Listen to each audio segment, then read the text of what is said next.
On va conclure et je voulais donner la parole au professeur Sarnaki pour conclure cette journée. Sabine? Oui, oui, oui. Donc, j'en profite. Je ne sais pas si on m'entend là. Si. C'est bon.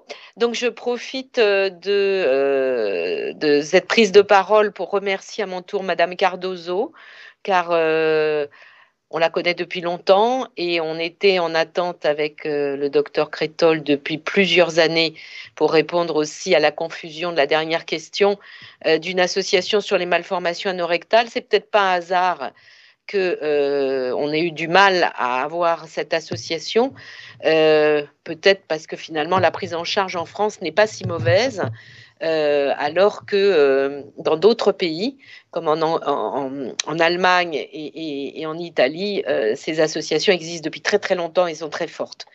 Donc, il y a néanmoins des choses que vous allez pouvoir faire et que nous sommes incapables de faire. Donc, vraiment, merci, merci beaucoup, Madame Cardozo. Donc, je vais conclure sur cet après-midi, sur la journée MAREP qui fut très, très riche et qui, je pense, témoigne des, du dynamisme et de l'activité, pas seulement des médecins, mais des paramédicaux. Et ça, c'est très, très, très important, je pense. Des associations, bien évidemment. Donc, je voudrais remercier l'ensemble des orateurs pour cet après-midi. Je voudrais également conclure un petit peu sur ces 2 jours qui, malgré les difficultés liées à l'aggravation de cette pandémie en France, ont permis, enfin, l'équipe de Neurosphinx a rebondi d'une manière absolument hyper rapide pour organiser ces 2 journées. Et personnellement, je trouve que ça s'est vraiment très, très bien passé. On voit la richesse de notre filière qui s'est construite au fil des ans et qui est en train, je trouve, d'arriver un peu à sa maturité avec des constructions solides, des sujets divers, des approches diverses en fonction des pathologies. Et je voudrais donc remercier tout particulièrement Célia Crétol que je vois là sur son fond jaune, parce que vous savez que Célia anime la filière depuis sa naissance et continue à le faire avec, je dirais, moi je suis à ses côtés pour soutenir et qu'on ait des échanges sur les orientations à prendre.